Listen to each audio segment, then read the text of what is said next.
कौमी असम्बली की 8 और पंजाब असम्बली की 3 नशिस्तों पर ज़िमनी इलेक्शन कल होगा। इमरान खान हुक्मरान इत्तेहाद को इबरतनाक शिकस्त देने के लिए तैयार।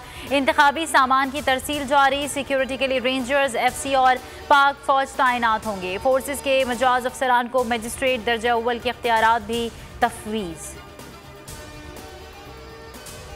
ज़िमनी इंतखाबात में सिर्फ एक दिन रह गया। अवाम ने अभी से फैसला सुना दिया। वोट सिर्फ इमरान खान का होगा, पहले ही बता दिया।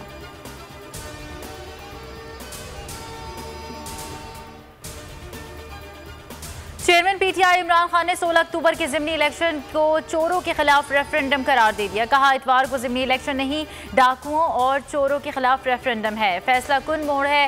पूरी कौम ने जिहाद समझकर बाहर निकलना है। 30 साल से मुल्क को लूटने वाले हरगिज कबूल नहीं। मुल्क की तारीख के सबसे बड़े मार्च की जल्द कॉल दूंगा। कराची के तारीखी जलसे में अवाम का समंदर उमड़ आया। इमरान खान ने बनीगाला में आज अहम इजलास तलब कर लिया। ज़िमनी इलेक्शन से मुतालिक उमूर, लॉन्ग मार्च की तैयारियों और सियासी सूरत हाल पर मुशावरत होगी। इमरान खान पर तैयारियों पर ब्रीफिंग दी जाएगी। ज़िमनी इलेक्शन में तहरीक इंसाफ के क्लीन स्वीप का खौफ। नवाज शरीफ और आसिफ जरदारी के दरमियान टेलीफोनिक राबता। ज़िमनी इलेक्शन और इमरान खान के लॉन्ग मार्च से मुतालिक उमूर पर बातचीत। कौमी और सूबाई असम्बलियों पर ज़िमनी इलेक्शन बोल न्यूज़ करेगा। सुबह से रात तक खुसूसी ट्रांसमिशन। सीनियर तज्जियाकार करेंगे माहिराना तज्जिया। लम्हा लम्हा की खबर होगी। सियासी माहौल पर गुफ्तगू आज और कल। खुसूसी ट्रांसमिशन सिर्फ बोल न्यूज़ पर।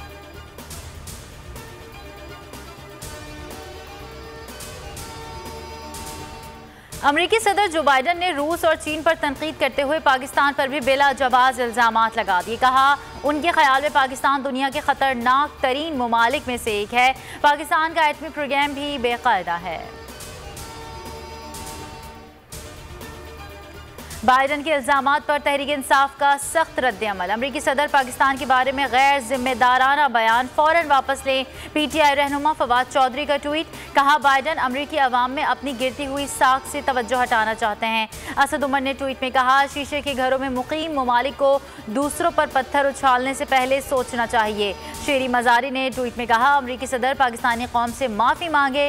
अमरीका दुनिया के लिए असल जौहरी खतरा है। आप इसलिए जहर उगल रहे हैं कि आपकी तब्दीली सरकार की साजिश नाकाम हो रही है। असद कैसर ने कहा, पाकिस्तान की मौजूदा हुकूमत आपकी गुलाम होगी, अवाम नहीं। सेनेटर आजम स्वाति के खिलाफ साइबर क्राइम का मुकदमा। इस्लामाबाद की डिस्ट्रिक्ट एंड सेशन कोर्ट में FIA ने अभी तक आजम स्वाति को पेश न किया। जज ने आजम स्वाति के वकील बाबर अवान से कहा, शायद आजम स्वाति को अस्पताल लेकर गए होंगे। जब भी मुलजिम को पेश किया गया, आपको आगाह कर दिया जाएगा।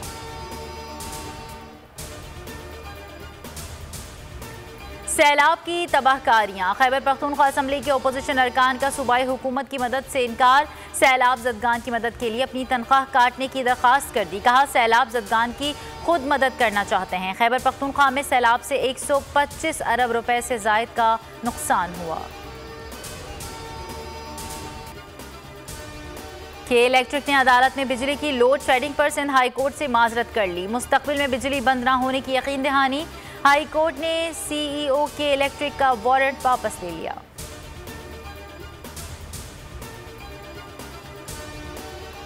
और एक्सपो सेंटर कराची में 4 रोज़ा आलमी दिफाई नुमाइश 15 नवंबर से शुरू होगी। दुनिया के मुख्तलिफ ममालिक दिफाई मसनूआत के स्टॉल्स लगाएंगे। नुमाइश का इनेकाद दिफाई सनत के शोबे में पाकिस्तान की नुमाया कामयाबी का मजहर है।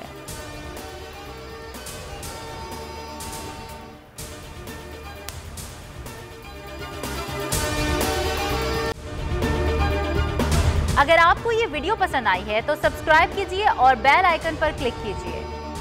मैं इमरान खान हूँ, आप बोल्ड न्यूज़ देख रहे हैं। सबसे बड़ा चैनल बोल्ड, सबसे बड़े एंकर इमरान रियाज खान के प्रोग्राम इमरान खान बोल्ड के साथ में रेटिंग के तमाम रिकॉर्ड तोड़ दिए। 56% नाज़रीन ने बोल्ड न्यूज़ को देखा। सोशल मीडिया पर भी सबने ज्यादा देखा। सबसे ज्यादा व्यूज, सबसे ज्यादा रील्स और सबसे ज्यादा रेटिंग के साथ बोल्ड अब भी नंबर 1 पोजीशन पर बरकरार।